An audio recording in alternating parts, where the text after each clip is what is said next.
بسم اللہ الرحمن الرحیم۔ میرے پیارو، جب انسان حق کی دعوت لے کر کھڑا ہوتا ہے تو اس کے راستے میں بے شمار مشکلات اور رکاوٹیں آتی ہیں، لیکن ان رکاوٹوں کو سہنا، ان مشکلات کو برداشت کرنا، یہی انسان کی کامیابی ہے۔ جناب رسول اللہ صلی اللہ علیہ وآلہ وسلم جس روز کوہ صفا پر چڑھ کر آپ نے فرمایا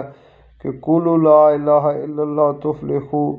تو اس وقت سب سے پہلے وہی چچا جس نے آپ کی پیدائش پر لونڈی کو آزاد کیا تھا، وہی پتھر اٹھا کر مارنے لگا، اور آپ علیہ الصلوۃ والسلام کی اسی بات پر 2 بیٹیوں کو طلاق دلوا دی، لیکن آپ علیہ الصلوۃ والسلام کے پائے استقلال میں ذرا برابر بھی اس سے لغزش نہیں آئی۔ آپ علیہ الصلوۃ والسلام حق کے لیے کھڑے رہے اور مصیبتوں کو برداشت کرتے رہے۔